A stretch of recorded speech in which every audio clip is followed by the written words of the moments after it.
Apa rasanya ketika orang yang paling kamu cintai justru menjadi orang pertama yang merencanakan kematianmu? Maya mengira hidupnya hancur saat sang suami menceraikannya di rumah sakit karena menganggapnya beban. Namun, itu hanyalah awal dari sebuah jebakan maut. Dikelilingi oleh orang-orang yang berpura-pura menjadi malaikat, Maya perlahan menyadari bahwa setiap napas yang ia hirup adalah racun yang sengaja ditanamkan. Di antara perebutan harta warisan yang berdarah, pengkhianatan dari orang terdekat, dan dendam masa lalu yang membara, Maya harus bermain catur dengan nyawanya sendiri. Siapa lawan, dan siapa kawan? Benarkah dia adalah pewaris tunggal, atau justru hanya pion yang siap dikorbankan? Satu keputusan salah bisa berarti ajal, tapi satu langkah tepat akan menghancurkan mereka semua. Inilah kisah tentang seorang wanita yang bangkit dari abu kehancuran, membongkar topeng para iblis yang berwajah manusia.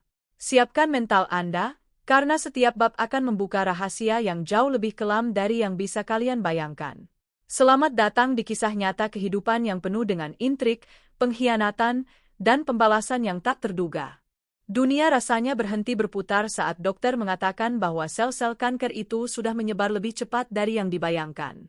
Di ruang rawat yang dingin ini, bau antiseptik seolah menusuk hingga ke tulang, menambah sesak di dada yang memang sudah lama terasa berat.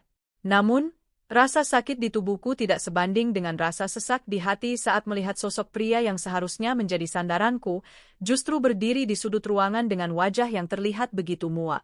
Aris, pria yang sudah menemaniku selama 5 tahun, tidak sedikit pun mendekat untuk memegang tanganku.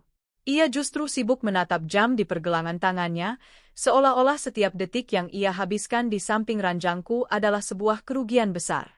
Aku mencoba mencari secercah empati di matanya, namun yang kutemukan hanyalah tatapan datar yang begitu asing. Sudah dengar apa kata dokter, kan? Suaranya dingin, memecah keheningan yang menyesakkan. Aku sudah tidak bisa lagi menjalani hidup seperti ini. Menunggu wanita penyakitan seperti kamu hanya membuat duniaku berantakan. Aku sudah kehilangan banyak klien, kehilangan banyak peluang karena harus mengurusmu. Aku terdiam, menahan air mata yang mendesak keluar. Kata-kata itu lebih tajam daripada belati. 5 tahun lalu, saat ia tak punya apa-apa, akulah yang rela membagi roti terakhirku, akulah yang menemani hari-harinya saat ia dipecat dari pekerjaan lamanya. Kini, setelah ia sedikit berada di atas, ia justru menganggap keberadaanku sebagai penghambat. Apa maksudmu, Mas? Tanyaku dengan suara serak, berharap telingaku salah dengar. Aris melangkah mendekat, namun bukan untuk menguatkanku. Ia mengeluarkan sebuah amplop coklat dari tas kerjanya dan meletakkannya di atas meja kecil di samping tempat tidurku. Surat cerai. Aku sudah mengurus semuanya.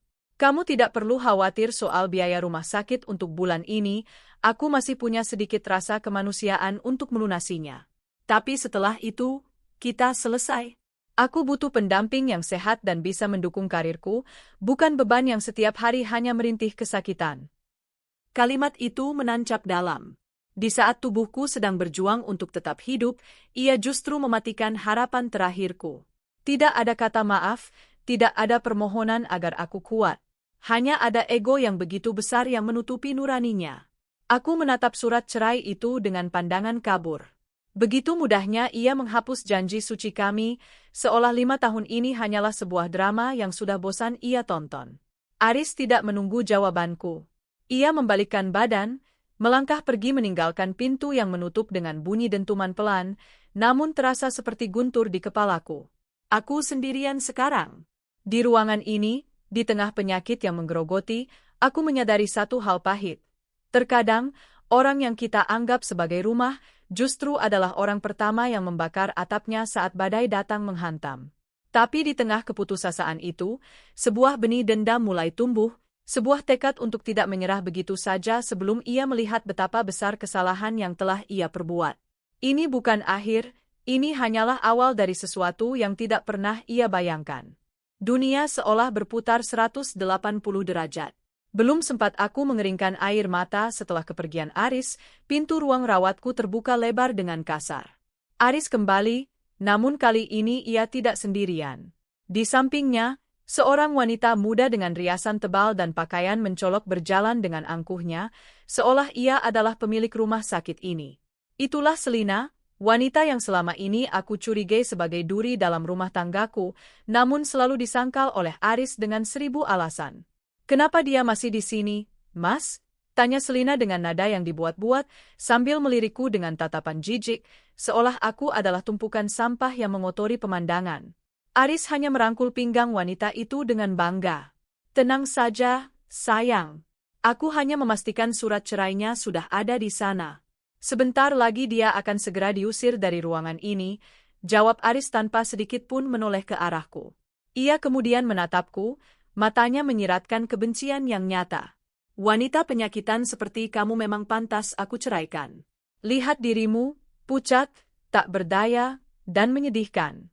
Kamu hanya menghabiskan uangku untuk obat-obatan yang tidak berguna. Selina tertawa kecil, suara yang terdengar sangat memuakkan di telingaku.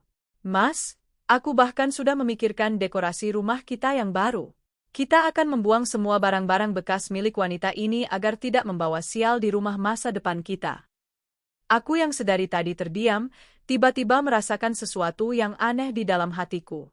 Rasa sakit itu perlahan menguap, digantikan oleh kejernihan yang tak terduga. Aku menatap mereka berdua, lalu secara perlahan, aku mulai tertawa. Tawaku terdengar renyah, tulus, dan sama sekali tidak mencerminkan wanita yang baru saja dicampakkan. Aris dan Selina terdiam, mereka saling berpandangan dengan bingung. Benarkah? Tanyaku dengan senyum lebar yang membuat mereka justru merasa terintimidasi. Apa kau benar-benar merasa sudah menang, Aris? Apa kau pikir duniamu akan menjadi jauh lebih indah setelah membuang aku? Aris mendengus kesal. Tentu saja. Tanpa kamu, aku bisa bebas. Aku tidak akan lagi mendengar keluhan penyakitmu yang membosankan itu. Namun, tepat saat Aris hendak membalas ucapanku dengan hinaan yang lebih kejam, pintu ruangan terbuka lagi. Kali ini bukan perawat, bukan pula petugas keamanan. Seorang pria berjas rapi, dengan aura kekuasaan yang sangat kental, melangkah masuk ke ruangan. Ia adalah Reza, seorang sosok yang selama ini hanya kukenal dari jauh sebagai investor besar di perusahaan Aris. Reza berjalan melewati Aris seolah pria itu tidak ada, lalu berhenti tepat di samping ranjangku.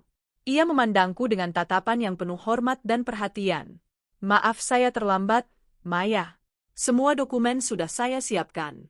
Dan untuk urusan biaya perawatanmu, tidak perlu dipikirkan lagi. Seluruh tagihan rumah sakit ini sudah saya ambil alih sepenuhnya, ucap Reza dengan suara yang dalam dan berwibawa. Aris terbelalak. Wajahnya yang tadi angkuh mendadak pucat pasi. Ia mengenal Reza sebagai orang yang memegang kendali atas proyek terbesar perusahaannya. Selina, yang tadi tertawa, kini membeku di tempatnya. Aris terbata-bata, Pak Reza, apa yang Anda lakukan di sini? Kenapa Anda mengurus wanita ini? Reza tidak langsung menjawab. Ia hanya menoleh sedikit ke arah Aris dengan senyum yang sangat dingin. Ternyata, ini pria yang selama ini membanggakan diri sebagai mitra kerja yang berintegritas. Ternyata dia adalah orang yang membuang permata demi sampah. Aris semakin syok, tubuhnya gemetar hebat. Ia tidak mengira bahwa wanita yang baru saja ia ceraikan karena dianggap penyakitan dan beban, justru sedang dijaga oleh orang paling berpengaruh yang selama ini sangat ingin ia dekati. Pertunjukan yang ia rencanakan untuk menghinaku justru menjadi ajang penghancuran reputasinya sendiri di depan sosok yang paling ia takuti. Ini baru permulaan, dan aku tahu, badai besar baru saja akan dimulai bagi mereka berdua. Suasana di ruangan itu mendadak beku. Aris masih terpaku di tempatnya, matanya bergantian menatapku dan Reza dengan tatapan yang sulit diartikan, antara bingung, marah, dan ketakutan yang luar biasa. Ia adalah tipe pria yang selalu merasa dirinya adalah pusat semesta, dan kehadiran Reza yang memberi perhatian khusus padaku seolah menampar egonya tepat di depan selingkuhannya, Selina. Apa maksudnya ini, Pak Reza? Aris mencoba mengatur napas, suaranya terdengar sedikit bergetar. Dia hanya istri saya. Maksud saya, mantan istri. Dia tidak ada hubungannya dengan proyek perusahaan kita. Kenapa Anda repot-repot datang ke sini? Reza tidak langsung menjawab. Ia justru menarik kursi, duduk di samping ranjangku, dan dengan gerakan yang sangat lembut, ia menyentuh punggung tanganku untuk memberikan ketenangan. Tatapan mata Reza kepada Aris berubah menjadi tajam, menusuk, dan penuh dengan aura dingin yang membuat siapapun di ruangan itu merasa kecil. Justru disitulah masalahnya, Aris, ucap Reza tenang, namun setiap katanya memiliki penekanan yang kuat. Selama ini saya melihat potensi besar di balik perusahaan yang kamu jalankan. Saya mengira kesuksesan yang kamu raih adalah hasil dari visi dan kerja kerasmu. Namun hari ini, saya sadar bahwa saya salah besar. Selina yang tadinya angkuh kini mulai gelisah. Ia mencoba menarik lengan Aris, berbisik sesuatu agar mereka segera pergi. Namun, Aris seolah terpaku oleh magnet kekuasaan yang dibawa Reza. Saya telah menyelidiki struktur manajemen di balik layar tokomu, lanjut Reza, kali ini ia menatap langsung ke mata Aris. Dan tahukah kamu apa yang saya temukan? Semua sistem keuangan, strategi pemasaran, bahkan ide-ide inovatif yang membuat namamu melambung tinggi dalam 2 tahun terakhir, bukan berasal dari otakmu. Semuanya tercatat atas nama Maya. Jantungku berdegup kencang. Aku sendiri terkejut. Memang, selama ini akulah yang selalu membantu Aris merancang strategi bisnis dari balik layar saat ia pulang kerja dengan wajah lelah, namun aku tidak pernah menyangka bahwa Reza, sosok pengusaha papan atas itu, telah mengetahui semuanya hingga ke akarnya. Aris memucat. Itu tidak benar. Dia hanya istri yang mengurus rumah tangga. Dia tidak tahu apa-apa soal bisnis. Reza terkekeh pelan, sebuah tawa yang tidak mengandung humor. Oh, benarkah? Kalau begitu, jelaskan ini. Reza mengeluarkan sebuah dokumen dari tas kerjanya dan melemparkannya ke atas tempat tidur. Itu adalah kumpulan draft strategi bisnis dan catatan keuangan yang selama ini kukerjakan secara diam-diam di komputer rumah kami. Ternyata, selama ini kamu hanya mengambil hasil kerja keras wanita yang kamu sebut penyakitan ini. Kamu menghisap ilmunya, kamu mencuri idenya, lalu saat dia sakit dan tidak bisa lagi menjadi mesin ide untukmu, kamu membuangnya seperti sampah. Plot twist yang sesungguhnya belum berakhir. Reza menoleh ke arah Selina, lalu kembali menatap Aris dengan senyum miring yang mengerikan. Dan untukmu, Selina, apakah kamu tahu kalau Aris sebenarnya sudah bangkrut total sejak bulan lalu? Dia menggunakan dana darurat perusahaan yang seharusnya dialokasikan untuk membayar gaji karyawan hanya untuk membelikanmu tas mewah dan membiayai gaya hidup glamormu. Perusahaan itu sekarang hanya cangkang kosong yang menunggu waktu untuk disita oleh bank. Kini giliran Selina yang berubah warna wajahnya. Ia melepaskan pegangannya dari lengan Aris seolah-olah ia baru saja menyentuh bara panas. Aris sendiri terhuyung mundur, kehilangan pijakan. Dunianya yang dibangun di atas kebohongan dan eksploitasi kini runtuh dalam hitungan detik. Aku hanya bisa terdiam, menatap drama ini dengan perasaan yang campur aduk. Ternyata, kejahatan tidak selalu harus dilawan dengan kekerasan. Terkadang, hanya dengan mengungkap kebenaran, musuh akan hancur oleh keserakahannya sendiri. Dan aku, yang tadinya merasa kalah oleh keadaan, kini menyadari bahwa aku memegang kendali yang tidak pernah mereka bayangkan. Suasana di ruang rawat mendadak begitu sesak, meski hanya ada kami berempat di sana. Aris masih terpaku di tempatnya, matanya menatap dokumen yang berserakan di lantai dengan pandangan kosong. Selina, yang tadinya menempel erat pada Aris, kini menjaga jarak. Matanya berkilat penuh perhitungan, menyadari bahwa ia telah salah memilih kuda untuk dipacu. Namun, di tengah kehancuran Aris dan kegelisahan Selina, aku justru merasakan kejanggalan lain. Reza, pria ini terlalu sempurna. Ia datang tepat waktu, ia memiliki semua bukti rahasia bisnis Aris, dan ia bersikap seolah aku adalah prioritas utamanya. Saat ia menatapku, ada kehangatan yang mendalam, namun juga ada sesuatu yang terasa terkalkulasi. Kenapa Anda melakukan ini, Pak Reza? Tanyaku akhirnya, memecah keheningan. Bantuan Anda luar biasa, tapi saya tidak percaya ada orang yang begitu saja mempertaruhkan reputasinya untuk membantu seseorang yang bahkan hampir tidak ia kenal secara pribadi. Reza terdiam sejenak. Ia melepaskan tangan dari meja, lalu berdiri tegak. Aura di ruangan berubah drastis. Jika sebelumnya ia tampak seperti pahlawan yang datang menyelamatkan, kini ia terlihat seperti seorang pemain catur yang baru saja memenangkan langkah pembuka. Aris, yang masih gemetar, memberanikan diri untuk bersuara, Maya benar. Siapa kamu sebenarnya? Kenapa kamu begitu terobsesi menghancurkanku? Reza tersenyum, sebuah senyum tipis yang dingin. Ia melangkah ke arah jendela, menatap pemandangan kota di luar sebelum berbalik kembali. Obsesi? Bukan, Aris. Ini bukan tentang obsesi. Ini tentang utang masa lalu. Plot twist itu datang secepat kilat. Reza mengeluarkan ponselnya dan menunjukkan sebuah foto tua. Itu adalah foto sebuah keluarga kecil di depan sebuah rumah sederhana. Di sana, ada seorang wanita yang wajahnya sangat mirip denganku, namun terlihat jauh lebih muda. Wanita ini, kata Reza sambil menunjuk foto itu, adalah kakak kandung saya yang menghilang 20 tahun lalu setelah difitnah oleh rekan bisnisnya sendiri. Rekan bisnis yang sangat licik, yang menggunakan nama palsu untuk menutupi jejaknya. Duniaku serasa jungkir balik. Kakak kandung Reza? Apakah itu berarti? Namanya adalah Sari, lanjut Reza dengan suara yang bergetar menahan amarah. Dan pria yang memfitnahnya, pria yang menghancurkan hidupnya hingga ia meninggal dalam kesepian, adalah ayah kandung dari Aris. Ruangan mendadak terasa seperti kuburan. Aris terbelalak, wajahnya yang tadi pucat kini berubah menjadi kelabu. Itu mustahil. Ayahku adalah pria terhormat. Pria terhormat? Reza tertawa getir. Ayahmu membangun kerajaan bisnisnya di atas puing-puing penderitaan keluarga kami. Dan saat aku mengetahui bahwa kamu, putra dari pria itu, menikahi wanita yang ternyata adalah satu-satunya garis keturunan yang tersisa dari orang yang pernah ayahmu lukai, aku tahu apa yang harus kulakukan. Aku mendekatimu bukan untuk berinvestasi, tapi untuk memastikan bahwa kamu akan merasakan kehancuran yang sama persis seperti yang dirasakan keluargaku.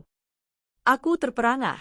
Ternyata aku bukan sekadar proyek atau korban yang diselamatkan. Aku hanyalah bidak dalam permainan balas dendam yang lebih besar. Reza tidak menyelamatkanku karena empati semata, dia menyelamatkanku karena aku adalah senjata yang dia butuhkan untuk menghancurkan keluarga Aris. Jadi, suaraku bergetar, selama ini kamu tidak peduli padaku?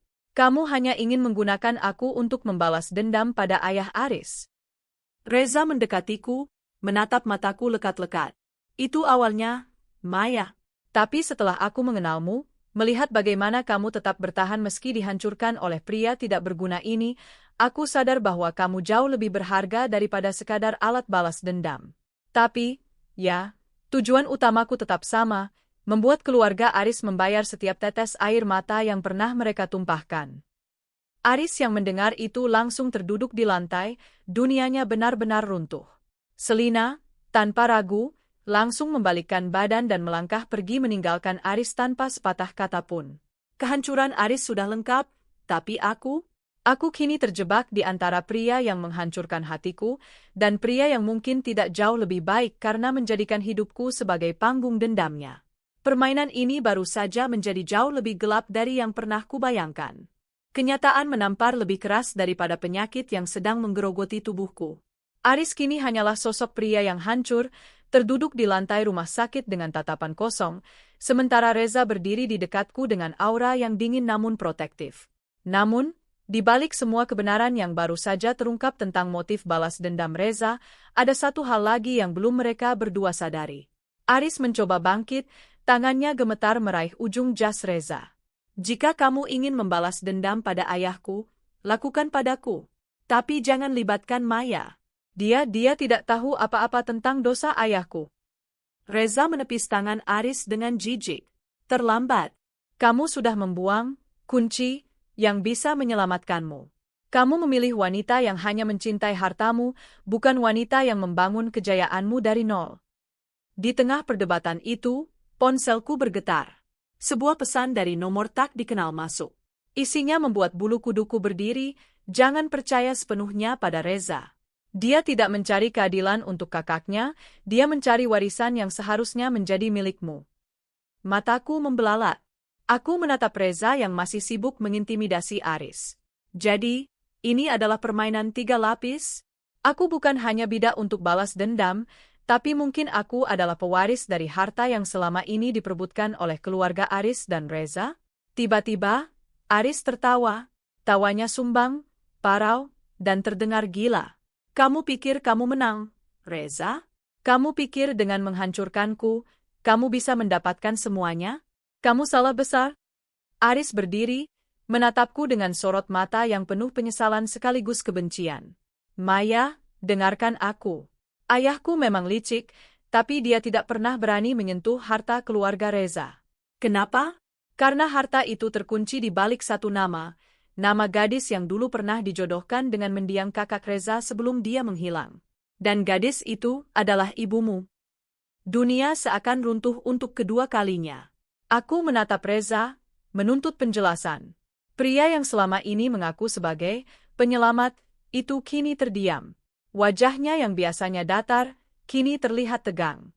Apa maksud Aris, Reza? Suaraku meninggi, meski fisikku lemah. Apa aku adalah alasan sebenarnya kenapa kamu mendekatiku? Bukan karena balas dendam, tapi karena warisan itu.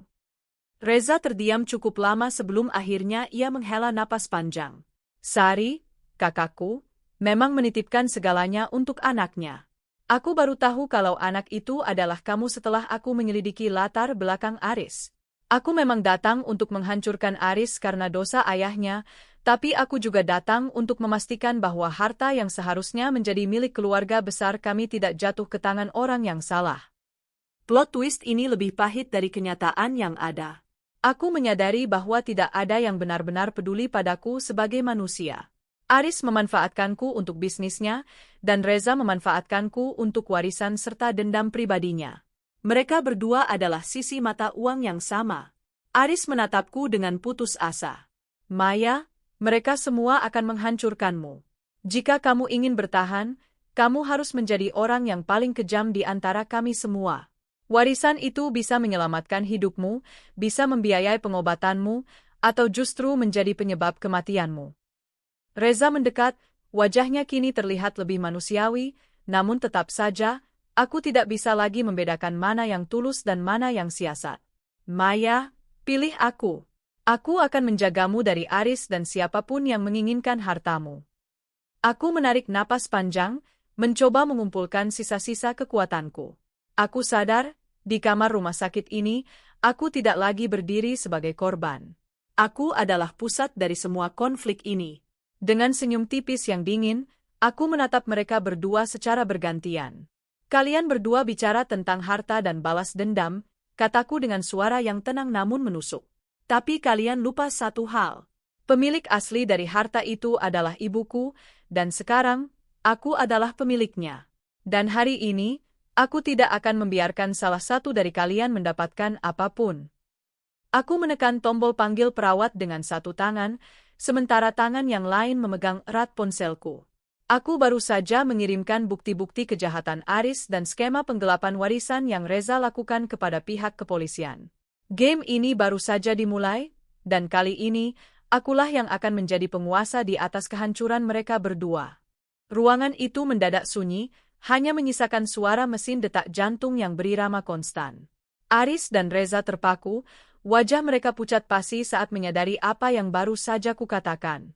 Mereka terlalu sibuk memperebutkan kendali atas hidupku hingga lupa bahwa aku bukanlah boneka yang hanya bisa digerakkan sesuai keinginan mereka. Ancaman yang kukirimkan kepada pihak berwajib bukanlah gertakan. Itu adalah langkah nyata pertama dari seseorang yang sudah lelah menjadi tumbal. Apa yang kamu lakukan, Maya? Suara Reza terdengar serak, kehilangan wibawa dingin yang biasanya ia bawa. Ia melangkah maju, namun tatapanku yang tajam membuatnya terhenti. Aku melakukan apa yang seharusnya dilakukan oleh seseorang yang ingin bertahan hidup, Reza. Jawabku datar. Kalian berdua datang dengan membawa agenda masing-masing. Aris dengan keserakahannya, dan kamu dengan balas dendam yang dibalut kesucian. Kalian pikir aku tidak tahu? Selama berhari-hari terbaring di sini, aku tidak hanya meratapi nasib. Aku mengumpulkan bukti, merekam setiap pembicaraan kita, dan melacak arus dana yang kalian sebut-sebut itu. Aris, yang tadinya hancur, kini menatapku dengan sorot mata yang sulit dibaca. Ada ketakutan, tapi juga ada rasa takjub yang tersembunyi. Kamu, sejak kapan kamu merencanakan ini semua? Sejak detik pertama kamu membuangku di sini, Aris, sahutku tegas. Kamu membangun kerajaanku, tapi kamu lupa satu hal. Aku adalah arsitek dari setiap strategi yang membuatmu sukses. Kamu pikir aku tidak akan menyisakan pintu belakang untuk diriku sendiri? Plot twist yang sesungguhnya belum mencapai puncaknya. Tepat saat itu, pintu ruangan terbuka lagi. Kali ini, bukan perawat, melainkan sosok yang seharusnya sudah tidak ada lagi di dunia ini. Seorang wanita tua dengan tongkat kayu melangkah masuk dengan perlahan, diikuti oleh pengacara pribadiku yang selama ini kukira sudah menyerah pada keadaan. Wanita itu adalah nenek dari pihak ibuku, seseorang yang selama ini Aris dan keluarganya yakini telah meninggal dunia untuk melegalkan penguasaan atas harta warisan tersebut. Kehadiran nenek membuat seisi ruangan seolah berhenti bernapas. Aris jatuh terduduk, kakinya tak mampu lagi menopang tubuhnya. Ia tahu betul siapa wanita ini, wanita yang memegang bukti sah atas kepemilikan aset yang selama ini ia klaim. Kalian semua terlihat sibuk berebut harta yang bahkan bukan milik kalian, suara nenek parau namun penuh otoritas. Ia menatap Reza dengan tatapan tajam. Dan kamu, Nak, balas dendammu mungkin punya alasan, tapi caramu melibatkan cucuku dalam permainan kotor ini membuatmu tidak lebih baik dari pria yang kamu benci. Reza tertunduk, kekalahannya tampak jelas. Ia menyadari bahwa rencananya telah hancur oleh kehadiran saksi hidup yang paling menentukan. Namun, kejutan belum berakhir. Nenek menoleh ke arahku, menggenggam tanganku dengan erat, dan berbisik sesuatu yang mengubah segalanya. Maya, penyakitmu itu bukan kebetulan. Aku tertegun. Apa maksud nenek? Dokter yang merawatmu selama ini berada di bawah kendali keluarga Aris, lanjut nenek dengan nada dingin. Mereka bukan sedang mengobatimu, mereka sedang meracunimu secara perlahan agar kamu tidak pernah bisa menuntut hakmu kembali. Kamu tidak sekarat karena kanker, kamu sekarat karena racun dosis rendah yang mereka masukkan ke dalam infusmu setiap hari. Dunia seakan meledak. Aku menatap botol infus yang menggantung di sampingku dengan ngeri. Selama ini, aku mengira perjuanganku melawan maut adalah takdir, padahal itu adalah pembunuhan terencana yang dilakukan tepat di depan mataku. Aris tidak hanya menceraikanku karena penyakit, ia menceraikanku agar dia bisa menyaksikan kematianku tanpa harus terlihat melakukan eksekusinya sendiri. Di saat yang bersamaan, sirene polisi mulai terdengar dari kejauhan, semakin mendekat ke gedung rumah sakit. Permainan yang mereka bangun untuk menghancurkanku kini berbalik menjadi jebakan maut bagi mereka sendiri. Aku tersenyum, bukan senyum kemenangan, melainkan senyum kebebasan. Aku bukan lagi wanita penyakitan yang menanti ajal. Aku adalah wanita yang baru saja terlahir kembali dari lubang kubur yang mereka gali sendiri. Dan kini, giliran mereka yang akan belajar bagaimana rasanya terkubur hidup-hidup oleh kebenaran yang tidak bisa mereka sanggah lagi. Suara sirene polisi yang menderu di luar rumah sakit menjadi latar belakang yang sempurna bagi kehancuran total yang kini menimpa Aris dan Reza. Aku masih menatap botol infus di sampingku dengan perasaan mual yang luar biasa. Jadi, selama ini penderitaanku bukanlah takdir Tuhan atau nasib buruk, melainkan hasil dari tangan dingin Aris yang secara perlahan meracuniku demi mendapatkan harta warisan yang bahkan belum ia miliki sepenuhnya.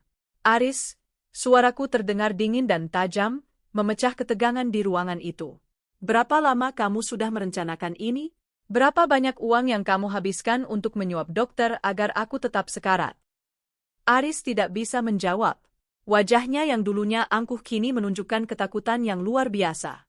Ia mundur perlahan, namun di pintu ruangan, dua petugas kepolisian sudah berdiri dengan tangan terborgol siap siaga. Sementara itu, Reza hanya bisa mematung. Ternyata, dia pun tidak tahu menahu soal racun ini. Dia mungkin memang ingin membalas dendam, tapi dia tidak pernah berencana untuk membunuhku. Dia ingin aku hidup sebagai senjata untuk menghancurkan Aris, bukan sebagai mayat. Maya, dengarkan aku. Reza mencoba mendekat, namun nenek segera berdiri di antara kami, melindungi cucunya dengan tongkatnya yang kokoh. Aku memang punya motif tersembunyi, tapi aku tidak pernah ingin kamu mati. Aku baru menyadari kalau dokter itu bekerja untuk keluarga Aris secara diam-diam. Aku bersumpah.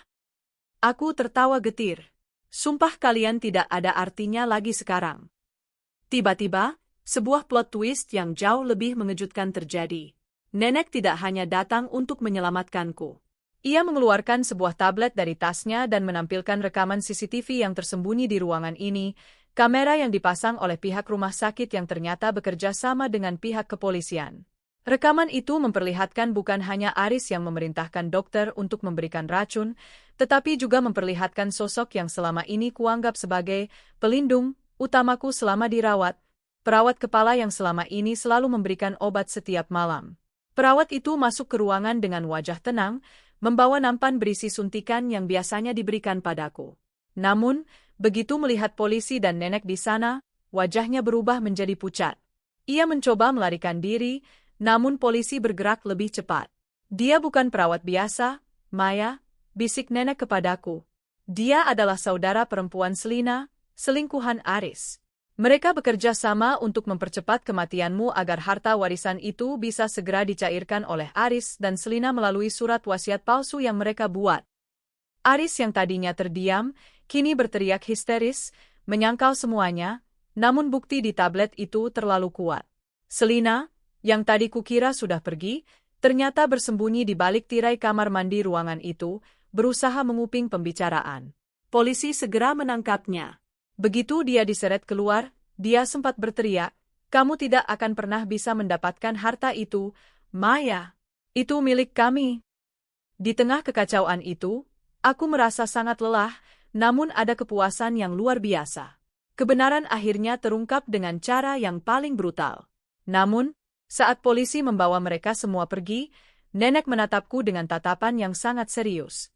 "Maya, sekarang setelah mereka semua ditangkap, ada satu hal yang harus kamu tahu. Warisan itu memang milikmu, tapi ada syaratnya. Ibumu membuat wasiat bahwa harta itu hanya bisa diwariskan jika kamu menikah dengan seseorang yang benar-benar mencintaimu tanpa syarat. Jika tidak, harta itu akan disumbangkan seluruhnya ke panti asuhan." Aku menatap nenek, lalu menatap Reza yang masih berdiri di sudut ruangan, menatapku dengan penuh penyesalan. Apakah ini berarti aku harus terjebak dalam hubungan demi harta? Ataukah ini adalah babak baru di mana aku akhirnya bisa menentukan nasibku sendiri, terlepas dari pria manapun? Permainan ini ternyata jauh lebih dalam dari yang bisa kubayangkan, dan aku tahu, tantangan terbesar bukanlah melawan mereka, melainkan memilih jalan hidupku sendiri di masa depan. Suasana ruang rawat kini sepi, menyisakan bau sisa obat-obatan dan keheningan yang mencekam setelah badai penangkapan tadi. Aku masih duduk di ranjang, mencerna syarat yang baru saja diucapkan nenek. Warisan itu, harta yang menjadi akar dari segala keserakahan, pengkhianatan, dan percobaan pembunuhan yang menimpaku, ternyata memiliki aturan yang sangat konyol. Harus menikah dengan seseorang yang mencintaiku tanpa syarat?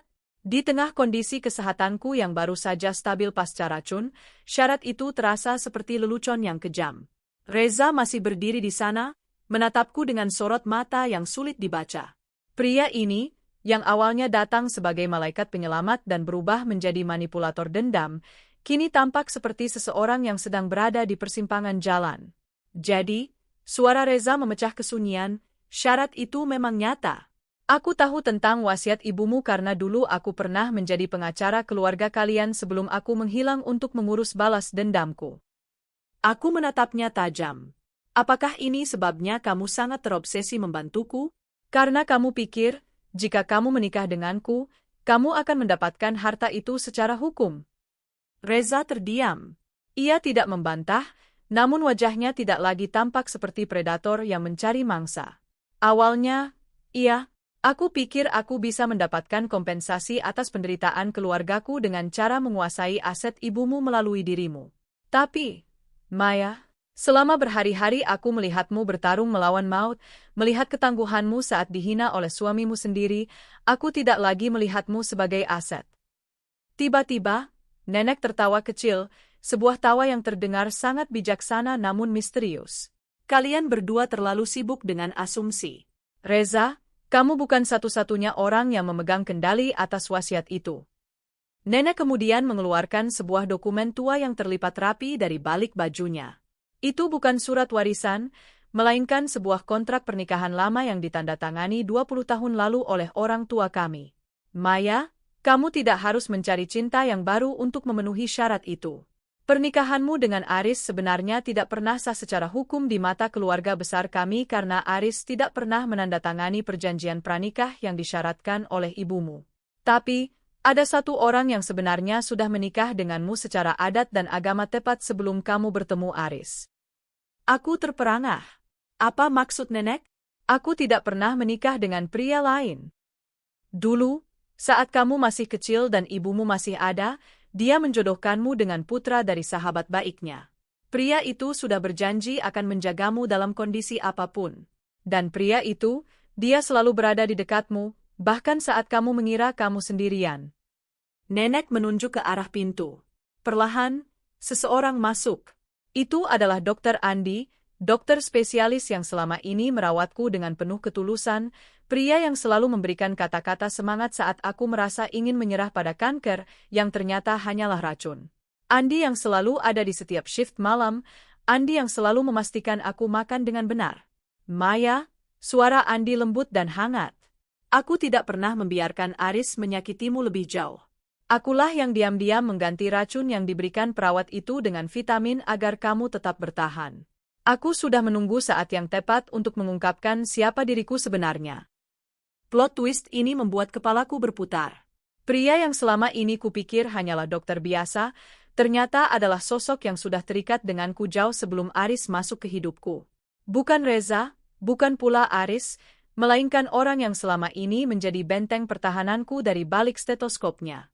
Syarat warisan itu terpenuhi tanpa aku harus mencari cinta yang baru, karena cinta itu ternyata sudah ada di sisiku, menunggu waktu untuk mengungkapkan kebenaran yang paling mengejutkan.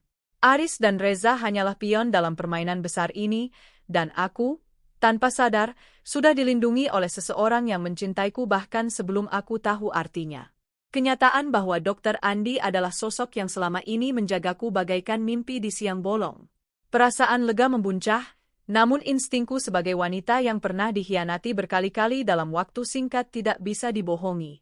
Aku menatap Andi, pria yang selama ini terlihat begitu tulus, namun ada sesuatu yang mengganjal. Jika dia sudah ada di dekatku sejak lama, mengapa baru sekarang dia muncul? Mengapa harus menunggu hingga aku hampir meregang nyawa karena racun? Kenapa baru sekarang, Andi? Tanyaku dengan suara yang masih lemah namun penuh selidik. Andi tersenyum. Senyum yang dulunya kurasa menenangkan, kini tampak sangat misterius. Ada hal-hal yang tidak bisa dijelaskan dengan kata-kata, Maya. Aku harus menunggu sampai semua topeng mereka terbuka. Aku tidak bisa melindungimu jika aku sendiri berada dalam radar Aris yang paranoid. Nenek mengangguk setuju, namun matanya menatap Andi dengan cara yang tidak bisa kupahami. Tiba-tiba, pengacaraku yang sedari tadi diam di sudut ruangan, maju dan meletakkan sebuah berkas di pangkuanku. Maya, ada satu hal lagi. Perjanjian adat dan agama yang nenek maksudkan, itu memang ada. Namun, ada klausul kecil yang mungkin Andi lupa sebutkan. Aku membuka berkas itu. Napasku tercekat.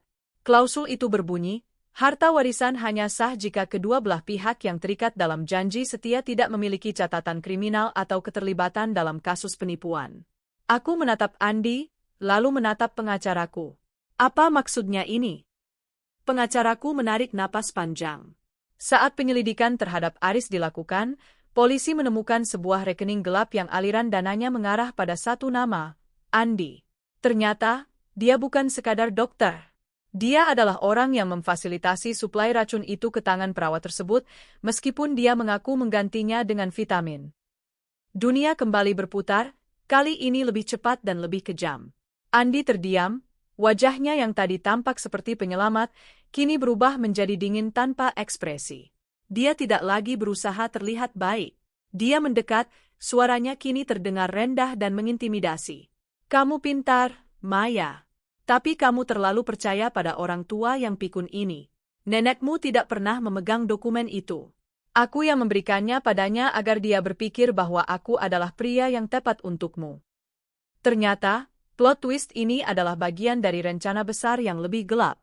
Andi, Aris, dan bahkan Selina, sebenarnya hanyalah bidak dari satu dalang utama yang selama ini bersembunyi di balik layar. Dalang itu adalah nenekku sendiri. Nenek? Aku menatap wanita tua yang selama ini kupikir adalah satu-satunya orang yang memihakku. Nenek berdiri tegak, tongkatnya yang tadi tampak ringkih kini dia gunakan untuk menunjuk ke arahku dengan penuh kebencian. Kamu terlalu lemah, Maya. Kamu tidak pantas mewarisi harta keluargaku. Kamu hanya wanita lembek yang membiarkan dirinya dihancurkan oleh pria tidak berguna seperti Aris. Aku sengaja mengatur semua ini, Aris, Reza, bahkan Andi, untuk menguji sejauh mana kamu bisa bertahan. Dan ternyata, kamu tetap saja menjadi wanita yang mudah dimanipulasi oleh cinta. Tawa nenek pecah di ruangan itu, suara yang sangat nyaring dan menakutkan. Dia bukan datang untuk menyelamatkanku, dia datang untuk memastikan bahwa aku benar-benar hancur agar dia bisa menguasai warisan itu sepenuhnya sebagai ahli waris tunggal jika aku dinyatakan tidak kompeten secara mental akibat trauma dan racun. Aku terdiam, namun kali ini bukan karena takut. Aku merasakan kemarahan yang membakar. Mereka semua menganggapku sebagai pion, sebagai objek, dan sebagai mainan. Andi menatapku dengan tatapan yang kini penuh dengan hasrat akan harta, sementara nenek menatapku dengan penghinaan yang luar biasa. Aku tahu apa yang harus kulakukan sekarang. Aku tidak akan menangis. Aku tidak akan memohon. Aku akan menunjukkan pada mereka semua bahwa wanita yang mereka anggap lemah ini adalah satu-satunya orang yang memegang kunci untuk menghancurkan mereka semua secara permanen. Dan kali ini, aku tidak akan menyisakan siapapun. Aku menatap nenek dan Andi bergantian. Di ruangan yang dulunya terasa seperti tempat penyiksaan, kini atmosfernya berubah menjadi medan perang terakhir. Andi melangkah mendekat, tangannya terulur seolah ingin menenangkan, namun matanya memancarkan ketamakan yang nyata. Maya, jangan mempersulit keadaan. Tanda tangani saja surat penyerahan hak asuh warisan ini, dan kamu bisa hidup tenang di luar sana, jauh dari semua masalah ini. Aku tidak bergeming. Aku justru tertawa kecil, suara yang membuat Andi dan nenek tertegun. Kalian benar-benar berpikir bahwa aku adalah gadis naif yang sama yang kalian jebak berbulan-bulan lalu? Kalian begitu sibuk dengan skenario besar kalian hingga melupakan satu hal kecil. Aku adalah penulis dari setiap skenario yang kalian jalankan selama ini. Seketika itu juga, pintu ruangan terbuka lebar. Bukan polisi yang masuk, melainkan tim pengacara dari firma hukum paling ditakuti di negeri ini, diikuti oleh seorang pria parubaya yang kukenal sebagai sahabat karib mendiang ayahku. Pria itu adalah satu-satunya orang yang memiliki hak veto atas wasiat ibuku, sosok yang sengaja kusuruh bersembunyi di balik bayang-bayang selama ini. Permainan selesai, nenek, kataku dengan suara yang tenang namun dingin. Andi, kamu mungkin dokter yang hebat, tapi kamu bukanlah seorang ahli hukum. Kamu lupa bahwa wasiat ibuku tidak hanya bergantung pada status pernikahan, tapi juga pada integritas moral dari wali yang mengawasi warisan tersebut. Dan saat ini, rekaman pengakuanmu tentang racun dan manipulasi dokumen sudah berada di tangan pihak kepolisian yang sedang menunggu di depan pintu. Wajah nenek yang tadinya angkuh seketika pias. Andi mencoba meraih ponselnya, namun pengacara itu bergerak lebih cepat, menunjukkan surat perintah penyitaan atas semua aset yang telah ia gelapkan. Ternyata, selama ini aku sadar akan setiap gerakan mereka. Aku sengaja membiarkan mereka merasa menang agar mereka mau mengeluarkan semua kartu as mereka di satu meja. Plot twist terakhir datang dari tempat yang tidak terduga. Pria parubaya itu menyerahkan sebuah dokumen padaku. Maya, ada satu hal lagi. Ternyata, selama ini kamu bukanlah anak kandung dari nenekmu ini. Ibumu mengadopsimu dari sebuah panti asuhan setelah dia divonis tidak bisa memiliki keturunan. Dan karena wasiat itu secara spesifik menyebutkan garis keturunan darah, maka secara hukum, harta itu sebenarnya tidak jatuh ke tangan siapapun jika tidak ada hubungan darah yang sah. Suasana mendadak bisu. Nenek terbelalak, bukan karena hartanya hilang, tapi karena rahasia terbesarnya terbongkar. Dia bukan hanya kehilangan kendali atas harta itu, dia baru saja menghancurkan dirinya sendiri dengan mencoba merebut sesuatu yang tidak pernah menjadi haknya secara hukum. Saat polisi membawa nenek dan Andi keluar, dengan Aris yang sebelumnya sudah ditangkap, aku hanya bisa terduduk diam di ranjangku. Aku merasa kosong, namun juga merasa sangat bebas. Harta itu, aku tidak peduli lagi. Aku memberikan instruksi kepada pengacaraku untuk menyumbangkan seluruh aset tersebut ke yayasan yang menangani penderita kanker, penyakit yang sempat membuatku hampir kehilangan segalanya. Aku tidak berakhir dengan kekayaan, juga tidak berakhir dengan pria manapun. Aku berakhir dengan diriku sendiri. Aku keluar dari rumah sakit itu dengan kepala tegak, meninggalkan masa lalu yang kelam di belakang. Dan di ujung jalan, aku menyadari bahwa plot twist terbesar dalam hidupku bukanlah kekayaan atau cinta, melainkan kemampuanku untuk memaafkan diriku sendiri dan memulai lembaran baru dengan tangan kosong, namun hati yang sepenuhnya merdeka. Inilah kemenangan yang sesungguhnya, saat aku tidak lagi membutuhkan siapapun untuk melengkapiku, karena aku adalah pemilik utuh atas hidupku sendiri. Sahabat, itulah akhir dari kisah Maya. Sebuah perjalanan panjang yang mengajarkan kita bahwa sehebat apapun rencana jahat seseorang, kebenaran akan selalu menemukan jalannya untuk terungkap. Terkadang, kita harus kehilangan segalanya agar bisa menemukan siapa diri kita yang sebenarnya. Menurut kalian, bagian mana dari kisah Maya tadi yang paling membuat kalian terkejut? Apakah kalian setuju dengan keputusan Maya di akhir cerita? Tuliskan pendapat kalian di kolom komentar ya, saya sangat ingin membaca sudut pandang kalian semua. Jangan lupa untuk menekan tombol like jika kalian merasa terhibur dengan cerita hari ini, dan pastikan kalian sudah subscribe serta menyalakan lonceng notifikasinya, agar kita bisa terus bertemu di kisah-kisah penuh makna selanjutnya. Terima kasih sudah menemani saya sampai di akhir video ini. Saya kembali bercerita channel, sampai jumpa di cerita berikutnya. Tetaplah menjadi orang baik, karena dunia sedang membutuhkannya. Sampai jumpa.